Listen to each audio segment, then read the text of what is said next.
Baik anak-anak, Assalamualaikum warahmatullahi wabarakatuh. Waalaikumsalam warahmatullahi wabarakatuh. Baik, selamat pagi. Pagi. Ya, sebelum kita memulai pelajaran, alangkah baiknya kita berdoa dulu. Silakan untuk ketua kelas pemimpin.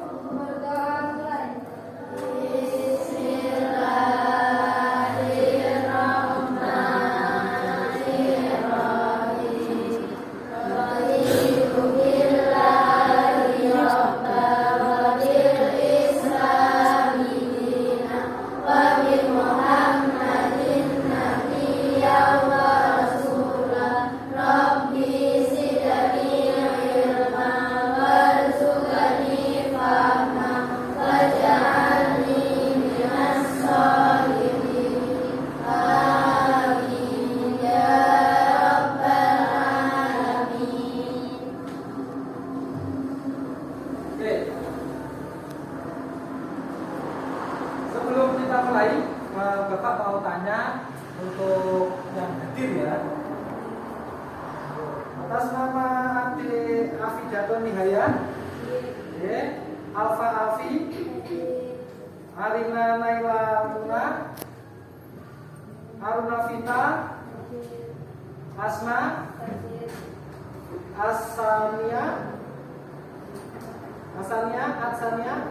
berada mana? Oh, sakit. Askia sakit? Ya. Cica, Citra, Dwi Irmanda sakit. Vina Faridotul, Hafiza Faruluna, Intan Mainuna, Kaisa, Lutfi, Maida, Nabila, Nur tidak ada. Nur Mufida, dan mana? Tidak tahu. Rahma Azhara sakit. Kristi, terus Miati, dan Salma, Sofa, Sania, Fitri, ya, terakhir Zalatul. Oke, baik. Semoga yang tidak hadir pada hari ini bagi yang sakit kita doakan untuk diberikan kesembuhan ya. Baik, kita lanjutkan untuk masuk ke materi. Oke, kita kemarin kita sudah mempelajari untuk pengenalan yang namanya coding dan kecerdasan artifisial. Oke ya.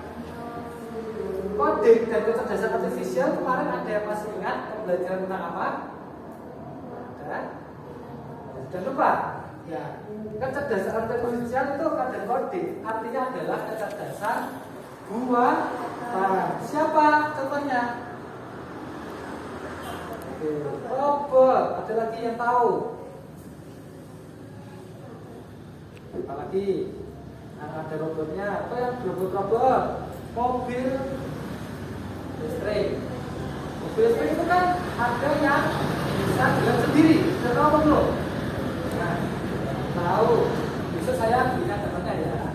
Kemarin kita cuma kasih tahu yang model mobil apa namanya, mobilnya saja. Ada lagi selain itu apa? Sepeda listrik. Apakah ada yang bisa berjalan sendiri? Kemungkinan. Ya.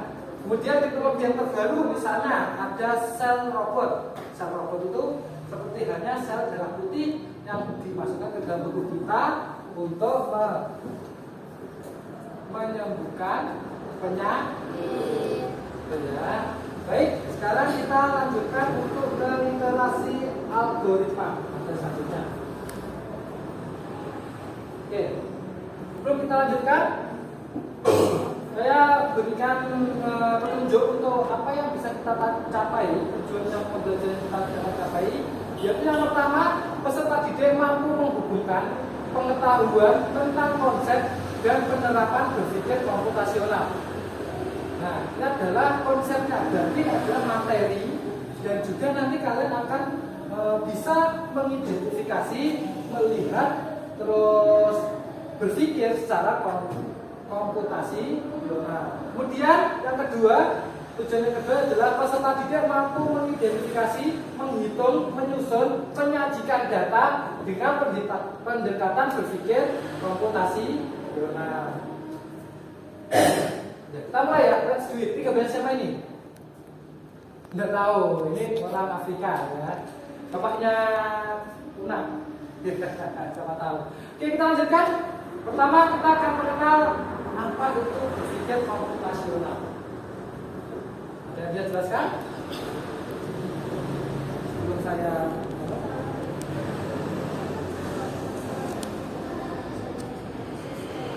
Oke, cara berpikir untuk memecahkan suatu masalah.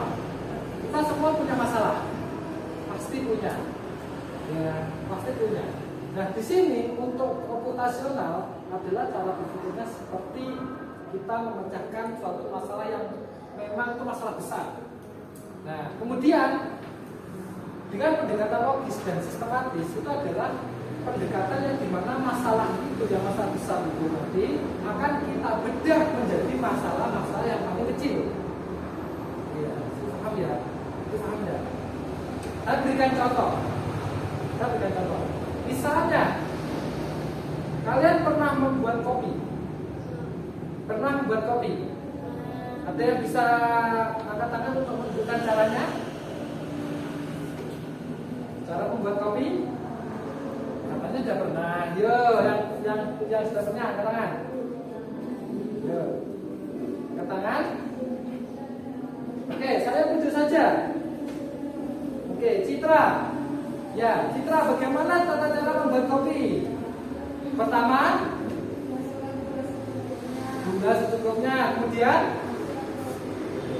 kopi secukupnya. Terus, air panas. Kemudian, diaduk. Apakah ada tata cara yang terbalik atau mungkin ada tata cara lain untuk membuat kopi? Sesuai dengan Citra atau tidak? Ya, sesuai ya. Baik. Kalau memang sesuai, jadi kita telah memecahkan masalah. Bagaimana cara kita membuat kopi? Betul tidak? Betul tidak? Betul tidak? Oke, tepuk tangan dulu buat Citra. Baik, kita lanjutkan. Jadi itu adalah sistematikanya. Kita membuat kopi dimulai dari gula dulu, terus ada kopi, dikasih air panas, terus jadilah kopi yang siap untuk diminum, ya.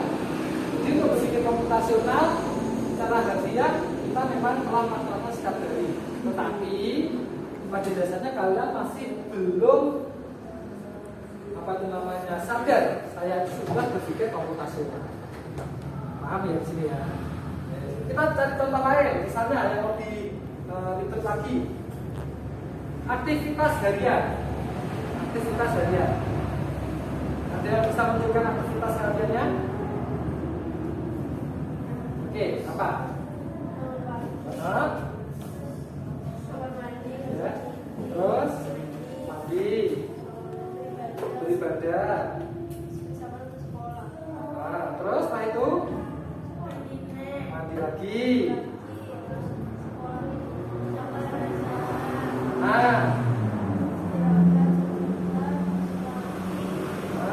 Pulang ngaji sore, terus sebenarnya sampai tidur. Oke, apakah di sini polanya ada sama? Ada yang sama? Sama ya. Oke, jadi pola-pola setiap hari itu terkadang biasanya setiap orang itu berbeda. Tidak setiap hari itu seperti ini. Terkadang di hari Jumat akan ada yang berbeda, ya kan? Mungkin setelah mandi, atau kalian berpikir akan menjumpai orang tua kalian, betul tidak? Ya, bertemu, terus yang diraih apanya? HP-nya terlebih dahulu. Bukan yang diraih, bukan tangan dari orang tuanya, bukan? Iya. Masa kalian ketika ketemu dengan orang tua kalian tiba-tiba HP. Ada. Oh, bukan kami ya, bukan kamu ya. Yang lainnya ya. Tuh. Saya tidak menunjuk ya.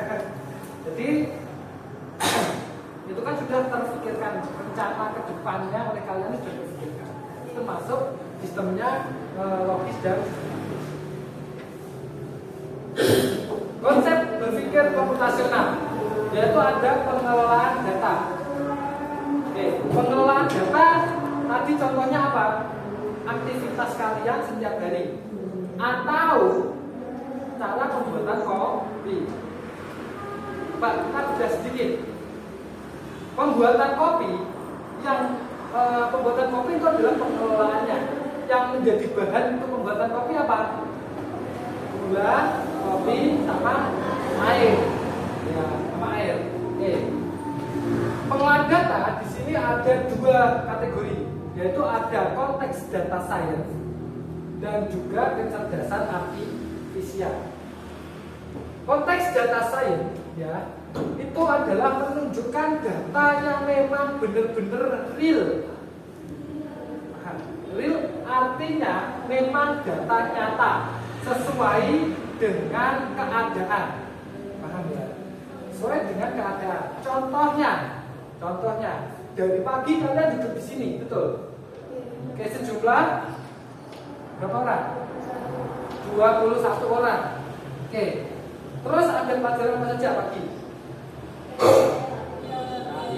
Kemudian ada ini coding, kemudian nanti ada PPK. Nah, itu secara tidak langsung adalah data yang memang benar-benar kalian sudah rencanakan atau bahkan sudah direncanakan oleh pihak lain.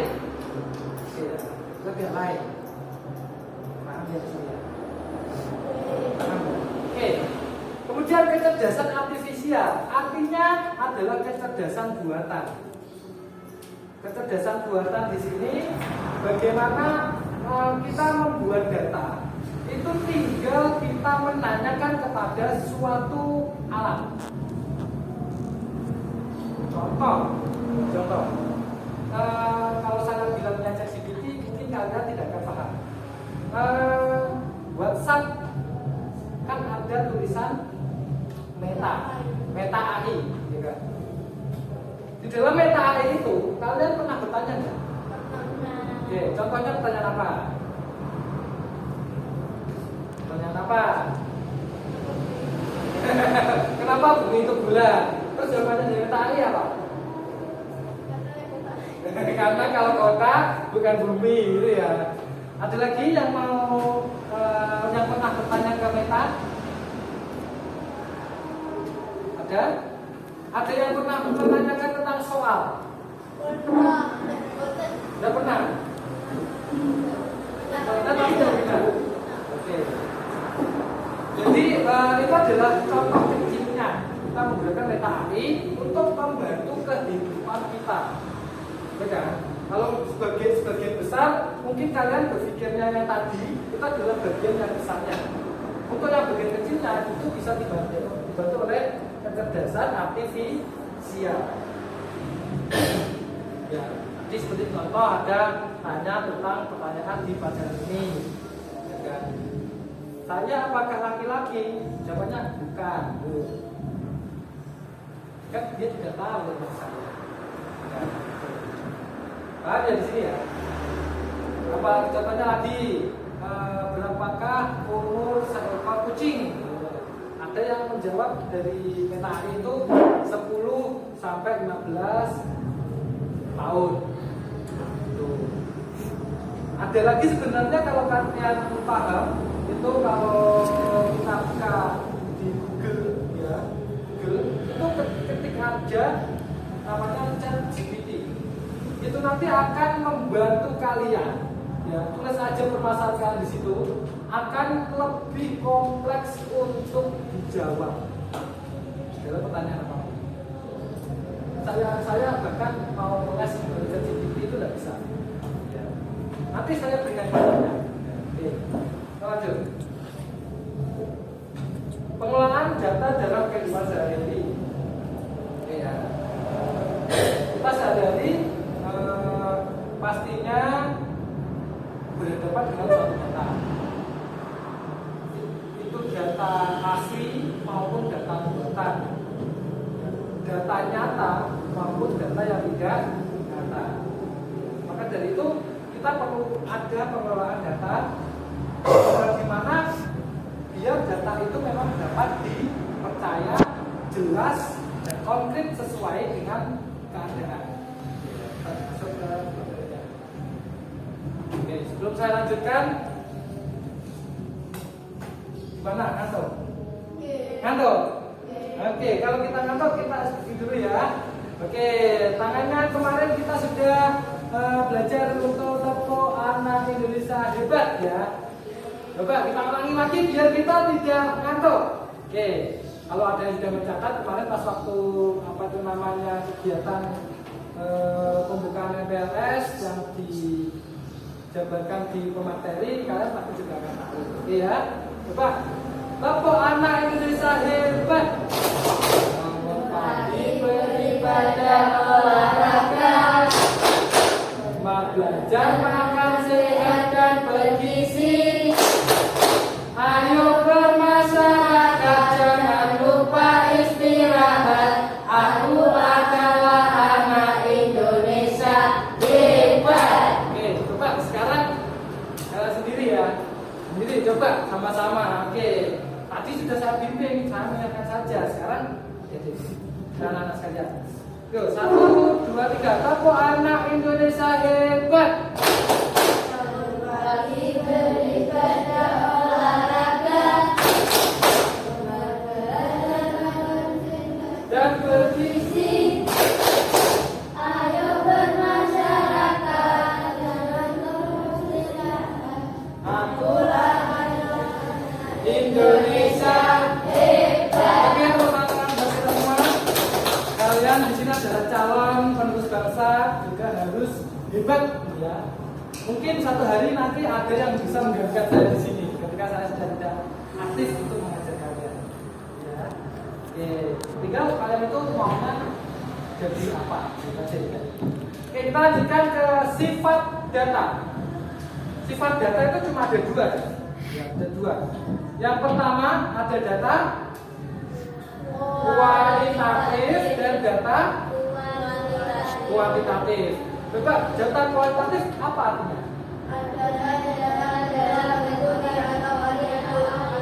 Oke, yang kedua. Oke, secara harfiah untuk data kualitatif ini adalah data. Nanti di sini ada kategori atau atribut. Dikatakan kategori dan atribut itu ketika data itu berupa bukan angka. Ya, bukan angka. Misalnya jam 7 dini hari terjadi hujan di daerah Sumber Gaya. Itu juga termasuk data. Jam 7 dini hari sebenarnya ada tulisannya kuantitatif ya, tapi itu disebut juga kualitatif karena berupa kali. Kalau data kuantitatif itu berupa angka. Yang dijabarkan di situ adalah angka semuanya. Oke ya, angka semuanya. Jadi data-datanya berupa angka yang mendapatkan nanti ada hasilnya. Apakah kualitatif juga ada hasilnya? Ada, tapi hasilnya berupa kalimat, bukan berupa angka. Ya. Contohnya apa? Contohnya adalah nilai rapor. Oke. Untuk nilai rapor, kalian pernah bertanya tidak? Dari mana Bapak Ibu guru itu dapat nilai rapor? Terus? Ada tugas. Ada tugas itu termasuk kehadiran. Terus? Nilai ujian. Jadi di situ nanti akan Bapak Ibu guru akan mengambil angka, akan mengambil sikap. Ya, sikap itu nanti akan ada sendiri penilaiannya. Ada sendiri penilaiannya. Biasanya ada tulisan sangat baik, baik, cukup, dan kurang. Misalnya itu. Itu penilaian sikapnya kalian. Ya. Jadi untuk membedakan bilangan kualitatif dan kuantitatif itu lihat datanya. Apakah data itu ada banyak angkanya atau ada banyak kalimatnya? Paham ya? Oke. Lanjut. Aktivitas penyelesaian pengolahan data dengan menerapkan berpikir komputasional. Ada dua aktivitas yang bisa kita laksanakan. Yang pertama, ada data dekomposisi. Apa artinya? Proses dekomposisi merupakan pemecahan masalah besar yang masalah yang lebih kecil sehingga data lebih mudah dikelola. Oke, baik. Ini. Jadi kita mulai berpikir komputasional. Seperti hanya tadi kita membuat kopi. Ya kan? Membuat kopi, masalah kita dan membuat kopi. Kita bedah lagi dengan adanya bahan dan tata cara pembuatan. Di bahan juga masih dipecah lagi. Ada kopi, ada gula, ada air. Oke. Dan tata cara juga ada dipecah lagi urutannya. Pertama tadi ada masukkan gula, kedua masukkan kopi, dan terakhir masukkan gula kemudian diaduk. Nah, itu secara tidak langsung kalian sudah menerapkan prinsip pengelolaan data dekomposisi. Lanjut yang kedua adalah pengenalan pola. Ya. Ini bertujuan untuk menemukan tren data yang dapat memberikan informasi berharga dengan cara mengelompokkan data, pembersihan data, dan klasifikasi data. Pembersihan data perlu dilakukan untuk memeriksa data guna menghindari adanya kesalahan seperti duplikasi dan nilai yang hilang serta data yang tidak valid. Oke. Nanti ini buat tugas ya. Oke. Untuk data duplikasi dan data duplikasi itu apa? Kita baca dulu. Oke, teknik pembersihan data. Oke. Ada 5 teknik pembersihan data. Yang pertama ada standarisasi, terus mengatasi outlier, deduplikasi, mengatasi missing values, dan validasi. Baik, standarisasi artinya apa?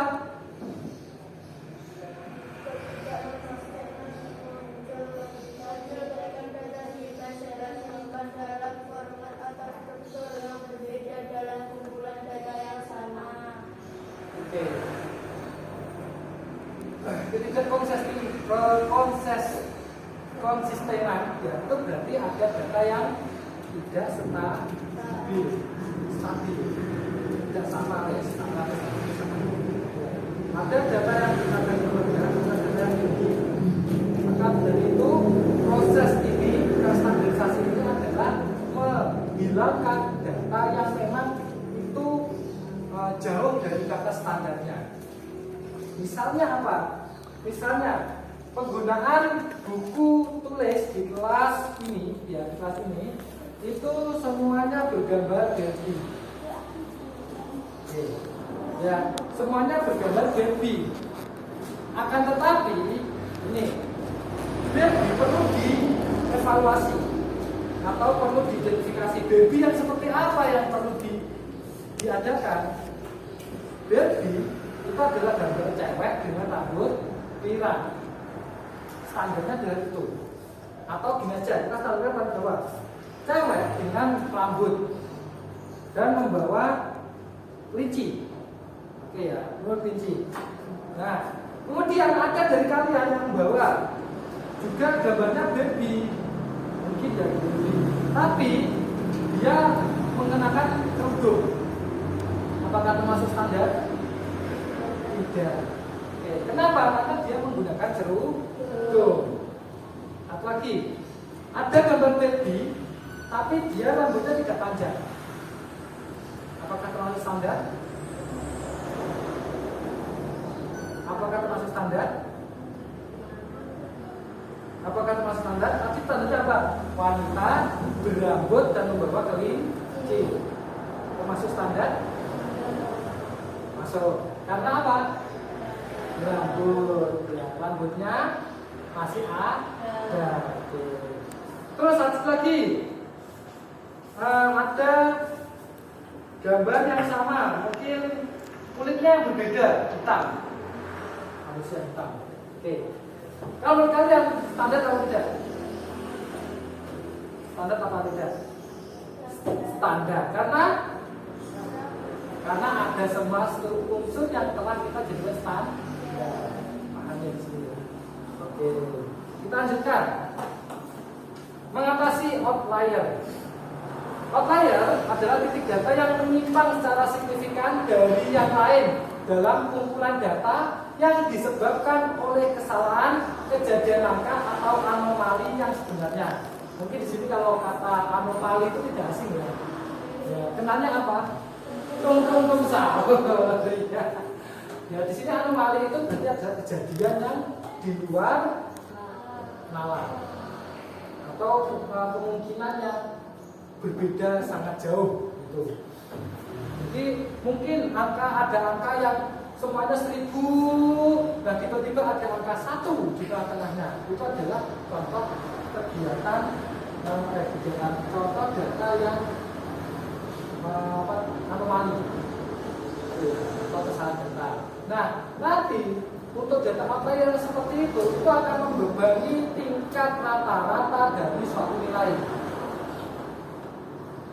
Mungkin gini, dari satu kelas ini, ya misalnya ulangan dapat 10 kelas 10. Nah tiba-tiba ada satu orang yang mendapat cuma nilai 2. Ketika di rata-rata pasti nilainya akan turun. Betul nggak? Betul nggak? Betul nggak? Oke, rata-rata gimana rumusnya? Yuk kita perhatikan.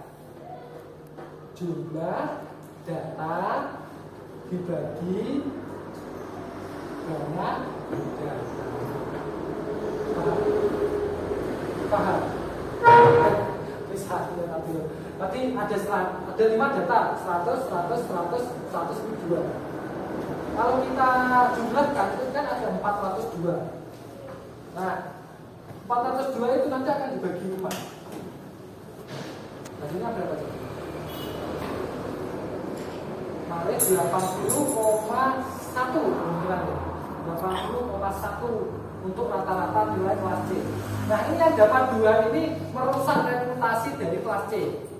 Bahwasanya di semua kelas itu hampir seluruhnya memiliki rata-rata 90 ke atas. Itu ya. Jadi data yang ini, yang 2 ini perlu adanya remedi. Biar kita hapus saja data yang itu. Dihapus, dibuat, terus diganti dengan data remedi. Paham ya? Biar tidak ada kesalahan. Kemudian ada data deduplikasi. Adalah proses perampingan di mana data yang berlebih dikurangi dengan menghilangkan salinan ekstra dari informasi yang sama. Oke, contohnya apa? Ya, contohnya seperti di sini. Misalnya ada nama yang double. Jika Febian Aruna Umirani, ya, itu bawahnya ternyata ada terketik lagi namanya juga Jika Febian Aruna Umirani. Nah itu termasuk data duplikasi atau data ganda yang salah satunya harus dihapus. Agar apa? Data itu bisa lebih efisien dan tidak terlalu banyak. Paham ya? Oke, lanjut. Ada missing values, yaitu muncul ketika data tidak ada karena pengumpulan data tidak lengkap, mungkin tidak lengkap, kesalahan input atau kegagalan sistem. Kesalahan input, itu terkadang bisa dilakukan oleh masing-masing personal atau masing-masing orang. Karena kita bukan mesin, betul tidak? Betul tidak? Betul tidak? Oke. Contohnya apa? Contohnya, misalnya kalian mendata suatu saat ya, kelas ini mau mengadakan adanya baju olahraga yang modelnya sama. Oke, modelnya sama. Nah, semua sudah dicetak, semua dicetak. Akan tetapi pada saat pendataan, dilalah Citra ngantuk-ngantuk ya kan, ngetik komputer itu dia meleset sedikit. Awalnya ada yang pesan XL, malah pesan XXXXXXXL. Kan orang jadi jumbo sekali, jumbo. Ya. Karena dia ketiduran, yang dipencet adalah bagian X-nya, jadi banyak X gitu. Nah, data ini tidak valid. Kenapa? Karena kita sudah membatasi data sampai ratusan apa? XXL. Misalnya itu. Tidak ada data yang XXXX sampai seterusnya. Nah, nanti kalau seandainya dikeluarkan data tersebut akan tampil suatu simbol, entah itu nanti ada tanda strip, tanda tanya, silang, atau mungkin bisa warna merah atau yang lainnya. Itu menandakan bahwasanya tanda itu memang sudah sesuai dengan kebutuhan yang kita inginkan. Ya, paham ya? Lanjut, validasi. Tinjauan di akhir proses pembersihan data sangat penting dalam memverifikasi bahwa data sudah bersih, akurat, dan siap untuk dianalisis atau divisualisasikan. Ada yang kata-kata bingung? Ada yang kata-kata bingung? Coba analisis artinya apa? Analisis menjadi data. Coba apa artinya dianalisis? Diidentifikasi atau dicermati apakah ada yang salah atau tidak dari data yang akan saya tampil. Nah, yang dimaksud divisualisasikan itu artinya adalah data yang memang harus kita tampilkan. Ya, data yang harus kita tampilkan. Sehingga ada pertanyaan? Ada pertanyaan? Ada pertanyaan? Tidak ada? Baik. Kalau memang tidak ada, Bapak punya tugas buat kalian. Yaitu ada tugas kelompok, yang dimana nanti satu kelompoknya akan bekerjasama untuk menyelesaikan tugas ini. Lihat dan perhatikan, di sini ada simbol-simbol, ada data yang harus kalian pecahkan. Oke, Bapak akan memberikan kertas, ya, kertas yang nanti dibuat untuk membuat hasil diskusi dari kelompoknya. Oh iya, ini sudah dibentuk kelompok belum? Belum ya, saya lupa. Untuk pengelompokannya adalah maksimal 7 orang. Ya, 7 orang. Untuk kelompoknya gimana seperti ini? Seperti yang sudah sepertinya ini. Seperti ini kelompok 1. Itu apa tidak? 1. Kelompok 2 yang ini apa ini? Oh yang bagian ini kelompok 2. Terus yang ini kelompok 3. Oke, terus masing-masing kelompok nanti akan diberikan kertas ini kertasnya. Dan kertas yang dibuat untuk membuat hasil kerja kelompoknya. Kemudian mengidentifikasi data yang ada yang ditampilkan di proyektor tadi. Kemudian siswa menganalisis dan mendiskusikan data. Kalian bekerja kelompok untuk membuat kesimpulan. Ini termasuk data, aktivitas data yang harus dilakukan untuk apa? Ya. Kemudian kelompok mempresentasikan hasil diskusi. Jadi nanti akan ada kelompok yang mendiskusikan hasilnya, mempresentasikan diskusinya. Oke, untuk waktu presentasi ini akan berlangsung selama 10 menit. Oke, 10 menit. Ya, silahkan Bapak beri waktu 10 menit didiskusikan apa yang menjadi data, termasuk golongan untuk aktivitas data apa. Ya, dari ini data 1, ini data 2. Oke ya, silakan kerjakan.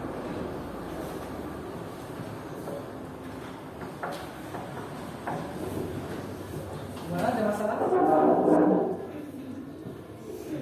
Belum ada? Oke, lanjutkan. Ada Ada yang sudah siap kelompoknya? Ada yang sudah siap? Ada yang sudah siap? Cepat sekali ya, siapa? Baik, karena sudah ada yang siap, ya, maka dari itu mungkin kelompok satu ini orang-orangnya sangat cerdas begitu ya. Ya. Saya persilakan untuk persiapan mungkin 3 orang saja untuk maju ke depan. 3 orang saja, tidak harus semuanya. Ya, nanti cukup untuk datanya.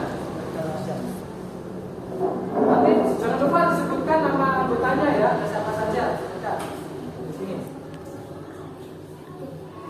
Ya, siapa yang mau maju kelompok 1? Tapi yang lainnya melanjutkan apa namanya kerja kelompoknya ya. Perhatikan. Salam dulu, kemudian diperkenalkan kelompoknya ada siapa saja dan juga hasil paparan datanya seperti apa. Ya.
Apakah ada yang menanyakan dari kelompok lainnya?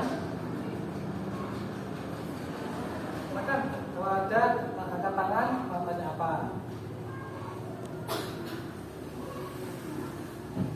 Di kelompok 1, di mana? Ada? Kalau tidak ada yang bertanya, saya akan bertanya. Baik, untuk kelompok 1 ya. Coba tadi di data nomor 1. Oke, data nomor 1 coba ditunjukkan di situ. Mana tadi dikatakan adalah missing values. Yang dimaksud missing values itu yang mana? Coba ditunjukkan gambar. Yang mana?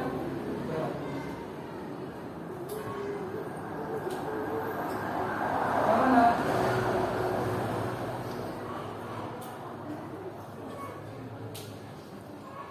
Coba ditunjuk saja, tunjuk yang mana?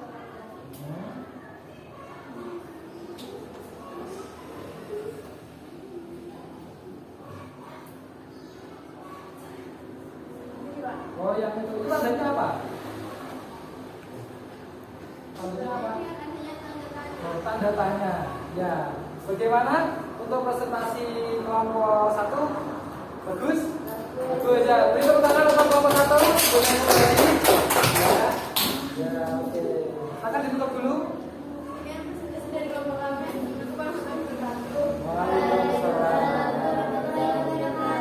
Oke, ya. Sekali lagi beri tepuk tangan buat kelompok 1. Yang lain gimana? Data yang tidak bisa kita lihat. Data itu bisa kita kelola menggunakan 2 metode tadi, yaitu dekomposisi dan apa? Halo. Oke, kita kembali lagi. Dekomposisi dan ini pengenalan pola. Di pengenalan pola kita belajar tentang bagaimana cara membersihkan data yang tidak valid atau tidak benar. Oke, bagus. Mungkin itu yang bisa saya sampaikan hari ini. Mohon maaf apabila ada kesalahan. Setelah ini akan ada mata pelajaran selanjutnya. Terima kasih atas kehadirannya dari anak yang sangat cantik-cantik ini. Akhir kata dari saya, wabillahi taufiq wal hidayah. Assalamualaikum warahmatullahi wabarakatuh. Waalaikumsalam.